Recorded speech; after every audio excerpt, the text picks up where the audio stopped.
Good morning guys. So ngayon ay 5:55 AM. Nabulol na ano.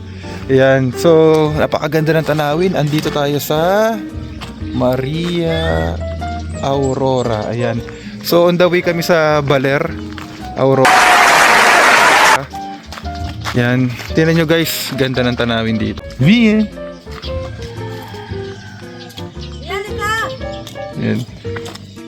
So ito guys, syempre service natin ang ever reliable na si Guapi ito. So, tapos itong view, mountainside, ang lamig guys, parang hindi summer. Oh, by the way, ang petsa po natin ngayon ay ano, April 21, 2026. Okay, mga halaman. So dito po ay may lawa. Di ko sure kung anong pangalan itong lawa na ito eh. Yan. Yan. So dito sa stopover nila, yan, burado lang eh, pero buko pa yung nakalagay. May kainan din sa loob. Tapos Otop, alam niyo naman yan sa yan, DTI Otop. Yung mga ano, lokal na produkto nila. Mga souvenirs. Diyan ka makakabili. May anlilugaw din sila.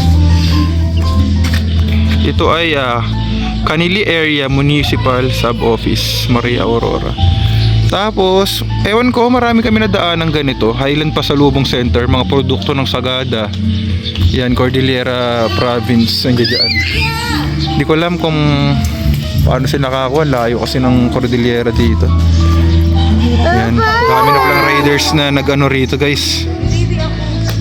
Yan o, dami ng riders na nagdaan dito. Mga motovloggers. Yan, Starblock. Yan, so yan, may toilet. Hey guys, nandito na kami sa Matitiyahu Homestay. Ito siya. So ayan. Bia.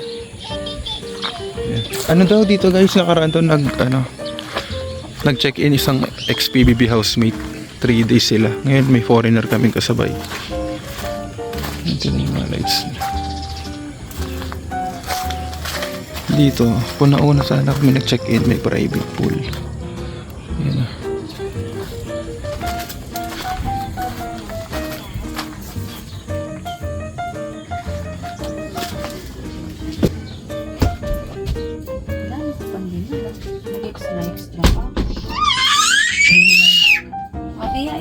Guys, tingnan niyo yung mga ano dito, ibon. Hindi ko alam kung ito yung pinakamayan nila rito. Gaganda. Ayan o. Brown na brown yung kulay, tapos mangitim-ngitim yung ulo. Kakaiba. So yun nga guys, itong homestay pala namin, binagyo pala daw ito nung nakaraang taon. Talaga daw nagiba ito. Sabi nung nakausap namin, hindi ko alam kung caretaker siya o siya yung may-ari. Yun nga, nag-iba raw to, tapos tinayo na lang nila ulit. Ang galing nga eh, kawayan lang. Ano lang, basically mga materials na ginamit, pero ang ganda niya. Okay.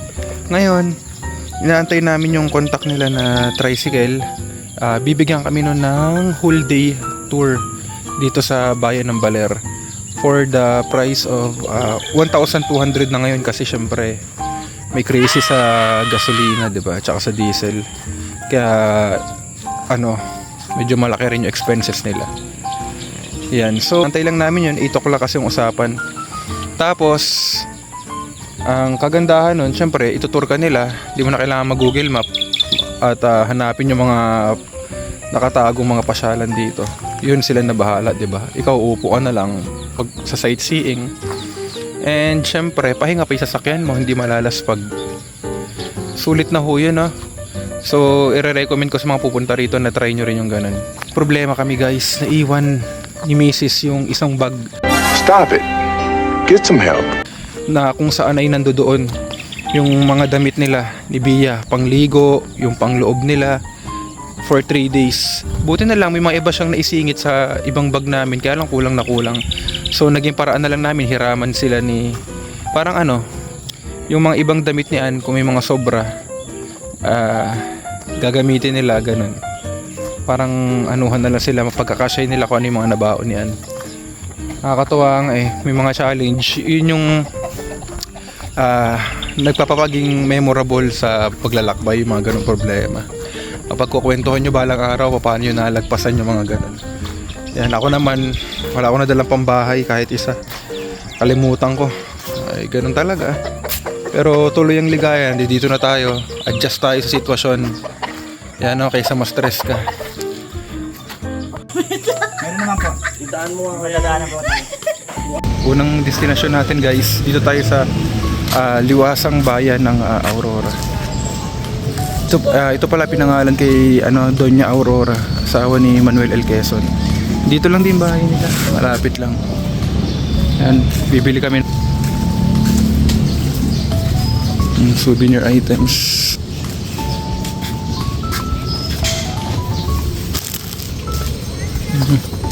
Yan niyo, sir. Maumbo po.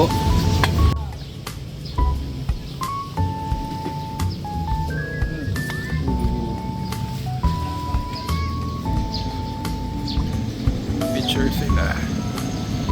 So yan guys, meron sila mga wooden crafts dito. Yan.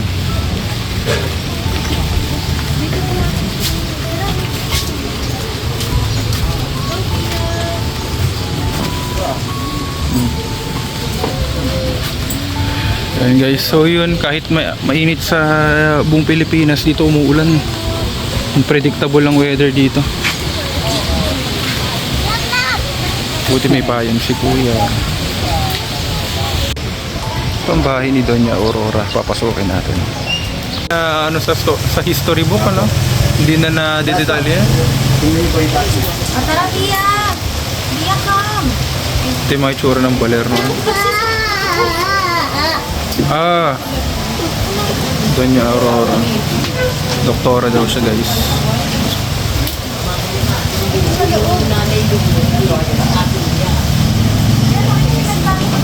Ayan, nandiyan siya pag hindi makikita ang jet at daan sa tabok.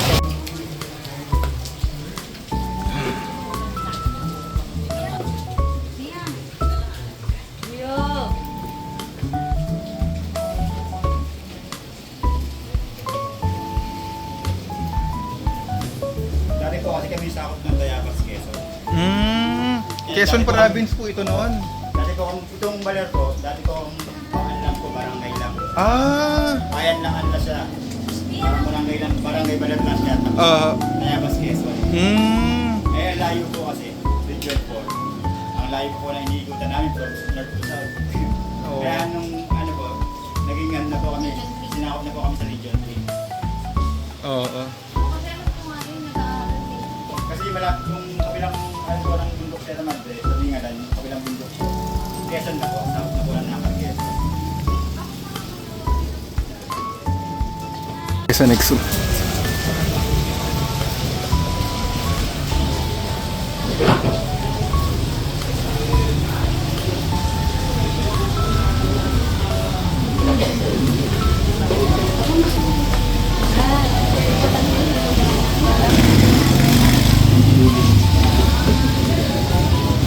Hindi uling kasi yan.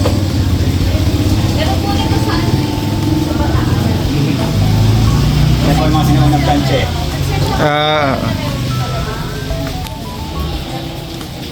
Hindi uling na plancha. Sir, may nabibila na itong ganito, yung pako, tsaka yung chicharon Opo, sir. kibit. Meron po. Sige nga, pagka sir, puntahan natin. Ako sir. Ang galing naman. Pati itong mga to sir, no? Ako, suma. Ito po yung mga, yan po yung mga Produkto nyo ho, pagka sir, dati. Kasi di ko guys, sinaunang. Ito ho, plancha ni sinuunang plancha po Doña yan. Aurora. Ganyan po yung mga gamit dati. Di uling. Opo. Lalagyan ng uling dyan, papabagahin mo. Pag uminit na po yung ilalim, saka siya ipla-plancha. Kailangan hindi nyo ma-adjust yung init niya, no? Ito guys, local artist. Mga gumawa nito. Ito ho yung sa ambush kay, Opo. Nambus po ito. Yan guys, inambush daw si Doña Aurora. Kasi binuksan niya yung daan by land. Bawal daw nung panahon ni Quezon yun para ma-preserve yung Aurora.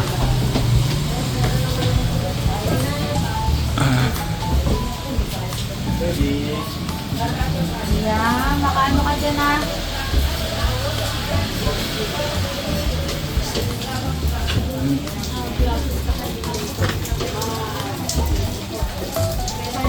Ito na rin lababo.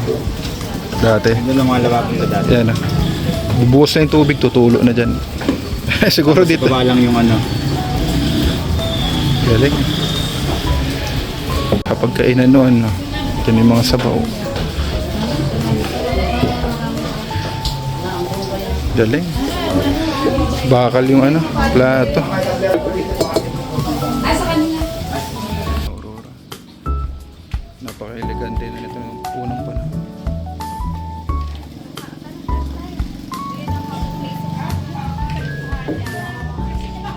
Ganda.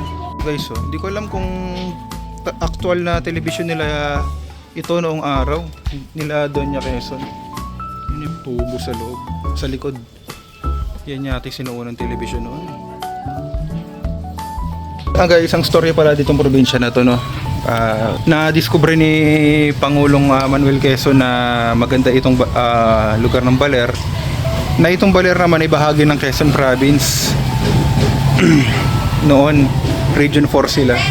Ngayon, ayaw niya buksan yung daan by land. Gusto niya by sea at saka by air lang ang pagpunta rito.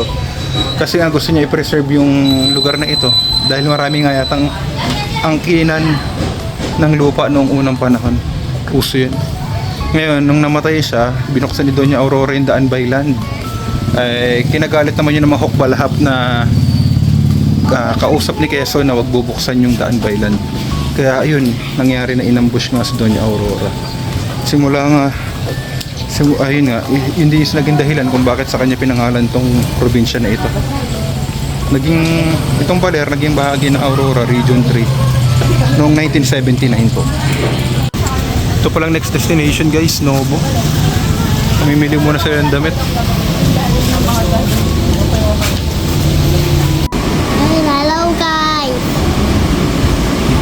Hello guys! Hello guys!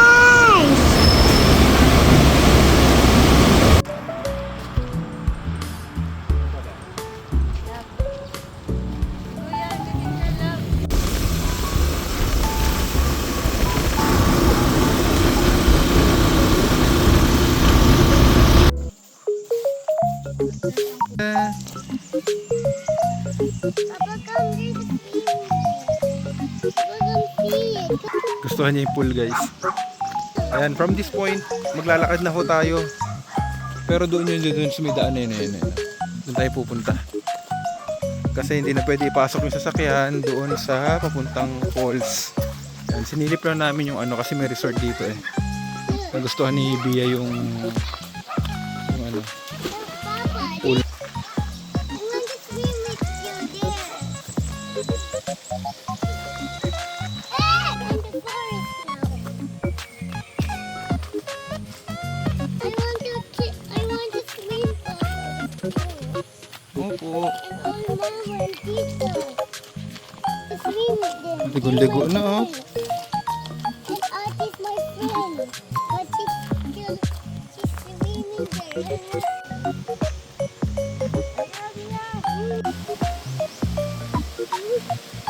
Guys, Kawanayan Falls.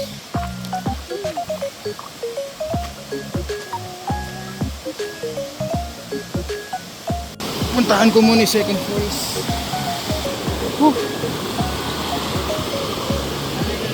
Lamig.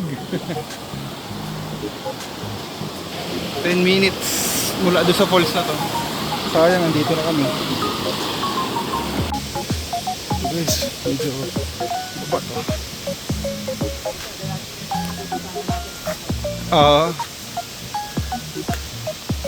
Pinyahan.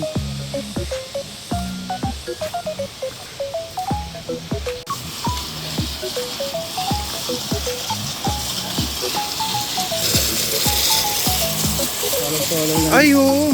Ganda.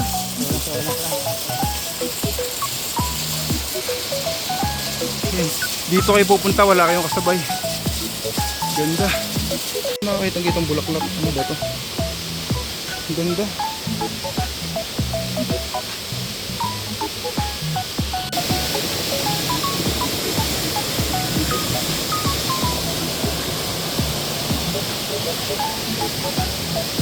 Ganda, umusi. Shucks. Ganda.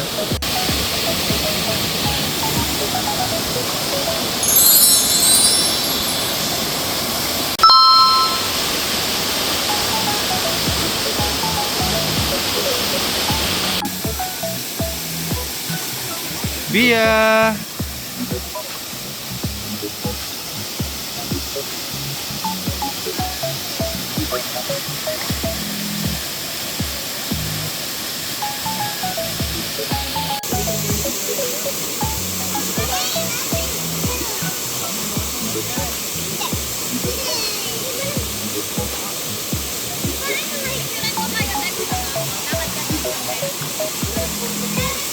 Kaya mo na?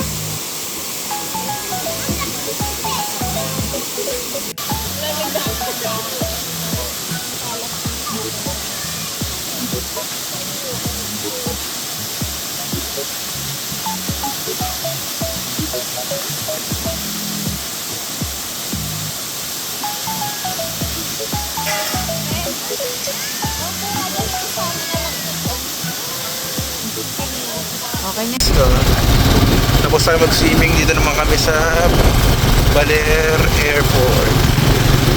Yan. Ito yung paliparan nila kung saan lumalanding yung mga pupunta rito na mga artista, ganun, mga politiko.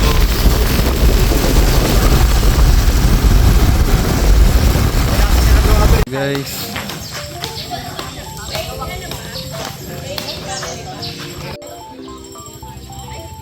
napakalaki guys. 70 na tao raw. Para mayakap mo yung katawan yan. Tayo sa loob.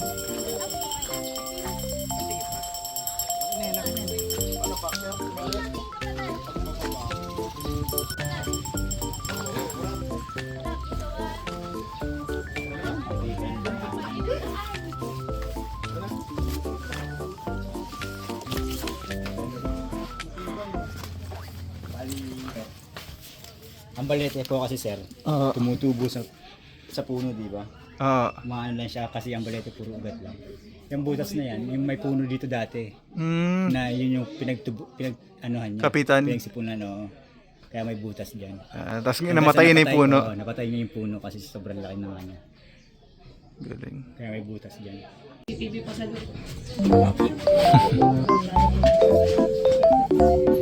Bawal po kasi nakikita lang. Bawal na rin po kasi akyat niyan. Guys, imagine nyo itong mga ugat na to. Dami po. Minipis. Yan.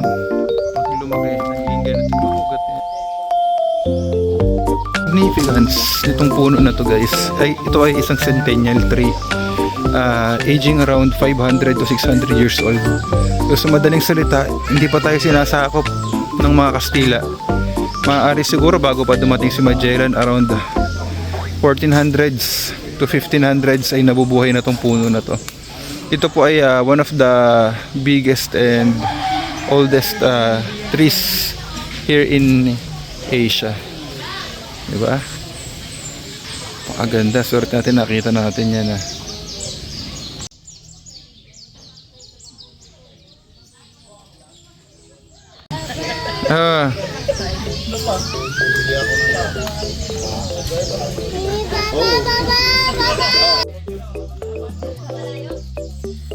Tulog si Bia. Kain muna tayo guys ito sa Turo-Turo. Ayan.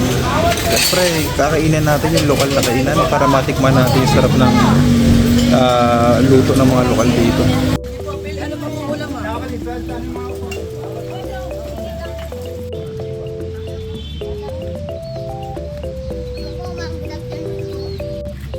Thank you. Let's go in. See what's inside there. 75 years later.